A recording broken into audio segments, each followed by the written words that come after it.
कैसे कैसे? जैसे अब वो एंटिटी आ गई तो मुझे ना, जैसे मुझे पहले तो लगा कि हाँ, ये एंटिटी डिसअपीयर हो गई, मुझे नहीं लगा था मेरे ऑरा में आ गई है। मेरे पीछे जैसे रहती थी ना, मेरे को आगे दिखती नहीं थी। और मुझे सोचा भी नहीं, मैंने कहा कि इसने मेरे साथ ऐसा गेम खेल दिया। But she is very smart and वो मेरे साथ आ गई और फिर दूसरे दिन से ही मेरी सर में तकलीफ चालू हुई। मेरे को उठने को नहीं हुआ। मेरे को 10 बजे उठना था तो मैं 12-1 बजे तक सोती रही। यही मेरा कंटिन्यूअस रहा। हेडेक हो रहा है, मैं कहीं फोकस नहीं कर पा रही हूँ। हुँ, एंड देन आई सेड कि ये ऐसा हो क्या रहा है मेरे साथ, मेरे बॉडी में। मुझे खाना खाना खाना पसंद नहीं था।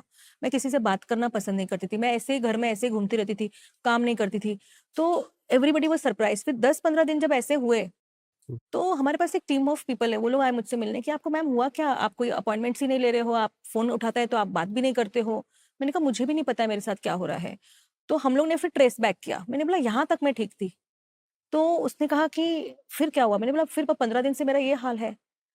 और उसके बाद हमने वो एंटिटी को किसी स्वरूप में, मतलब किसी एक मेल के अंदर डाला कि भैया तू उसके अंदर जा और तू मुझसे बात कर, कम्युनिकेट कर। मेरा तरीका यही है कि I communicate with entities by, I have taught somebody the people person how to take the entities. जब मैंने उसके साथ कम्युनिकेट किया, उसने बोला मैंने तुम्हें कहा था ना कि मेरे को जाना नहीं है। मैंने बोला हाँ, तुमने कहा तो था। तो तुमने फिर फ़ोर्स क्यों किया? अब तुम भुगतो। हुँ। तो मैंने कहा देखो ऐसा तो हो नहीं सकता है। तुम मुझे बताओ तुम्हें क्या चाहिए? और फिर उसके अंदर हम उस पे काम कर लेंगे। बोलती नहीं, मुझे तुम्हें परेशान नहीं करना है क्योंकि मेरे को उस व्यक्ति को परेशान करना था।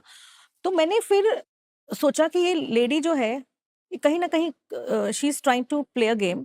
और मैंने फिर एक यूनिवर्सल लॉ का इस्तेमाल किया। मैंने बोला कि देखो, यू आर एन एंटिटी, तुम डेड हो चुकी हो, फिर भी तुम मुझे परेशान कर रही हो, let's work with the creators energy. And मैंने बोला यूनिवर्सल लॉ है कि अगर कोई भी एंटिटी किसी को परेशान करता है, उसे जाना ही पड़ेगा। आप रह नहीं सकते हो किसी के ऑरा में, उसके अगर उसे पता चल गया और उसको ये हुआ। मैंने 10 डेज़ तक कंटिन्यूअसली अपने ऊपर काम किया। 10 डेज़ पे वो एनर्जी रिलीज़ करते रहे हम लोग। फाइनली हमने उसके बोला कि भाई तुम एक काम करो, यहाँ जाके तुम अपना, we sent her up to the creators light. मैंने बोला पूरा का पूरा आप जाके नष्ट हो जाओ, आपको मोक्ष मिलेगा। मतलब बेसिकली हमने कम्युनिकेशन करके उसको थोड़ा समझाया। धीरे-धीरे हमने उसका दिमाग वो चीज़ चेंज मानती भी किया। नहीं है जल्दी से, हाँ, मानती है। जल्दी भी नहीं मानती है। जल्दी भी नहीं मानती। तो उस टाइम मेरा पूरा 1 महीना चला गया और फिर उस दिन मैंने डिसाइड किया कि भाई, अगर किसी एंटिटी ने बोला ना कि मुझे नहीं जाना है, तो मैं थोड़ा टाइम ले लूँगी, मैं ज़िद पे आ गई। तो मेरा यही कहना है कि ज़िद पे मत आओ इनके साथ। अगर कोई भी एंटिटी बोलती है कि मुझे अभी नहीं जाना है, तो उनको धीरे-धीरे कम्युनिकेट करो और आप रिलीज़ करो फिर ही रिलीज़ करो। अगर आपने एकदम से रिलीज़ किया, वो एंटिटी आपके साथ आ सकती है और और वो एंटिटी आपको हमें ही परेशान हार्म कर करेगी, सकती क्योंकि हैं। उसने बोला ना, अभी देखो, किसी ने किसी के पास भेजा है फॉर द एंटिटी रिलीज। अब वो एंटिटी रिलीज क्या कर रही है, उसका तो मेरा काम है। मैं अभी, ये जो एनर्जीज होती है ना, थोड़ी सी डेविलिश होती हैं, ये लोग इतने अच्छे लोग नहीं होते। हुँ, जब ये लोग जिंदा भी थे ना, तभी भी ये लोग इतने अच्छे लोग नहीं थे। साइकोपैथ्स हो सकते हैं, मर्डरर्स हो सकते हैं, कुछ भी हो सकते हैं, या फिर जस्ट ऐसे रैंडम पीपल जो एक्सीडेंट में मर गए, उनको भी ये नहीं पता कि वो क्या कर रहे हैं। They are also being controlled by something. तो जब आपकी जो मृत्यु होती है ना, उस वक़्त आपका जो पैसेज होता है ना ऊपर, वो बहुत अच्छा होना चाहिए। अगर उस वक़्त किसी तांत्रिक ने आपको पकड़ लिया, फिर आप उसके वश में हो, फिर उसको जहाँ पे आपको डायरेक्ट करना है वो करेंगे, और उस सब की स्टडीज़ होती हैं।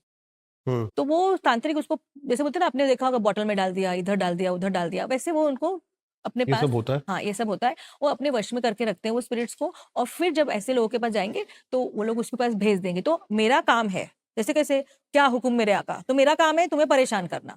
तो अब जब तक, और मेरे को तो कोई रेजोनेंस ही नहीं है, तो वो जब तक वो तांत्रिक नहीं बोलेगा, वो लोग जाएँगे नहीं। तो हमने वो मैट्रिक्स में तभी वो तांत्रिक की एनर्जीज़ भी लाए थे, और उसको समझा के मैंने बोला, देखो मेरे साथ तो कोई आपका कोई ये है नहीं, गलती से ये मेरे पास आ गई है, तो अब आप उसको कमांड करो जाने के लिए। ओके। पूरा हमको वैसा करना पड़ा। मतलब इट वाज़ वेरी टफ। मैं अपने ऊपर ही बोल सकती हूँ, क्योंकि दूसरों को ठीक करते-करते कहीं न कहीं आपको भी तो तकलीफ होती है। अल्टीमेटली आपका ह्यूमन बॉडी ही है। तो हुँ। कहीं न कहीं आपको तकलीफ होती है। तो it becomes very, very difficult. अरे! मेरे पास तो इतने सारे केसेज़ हैं कि अभी मुझे एकदम से याद इतने सारे आ रहे हैं कि मैं बता नहीं सकती।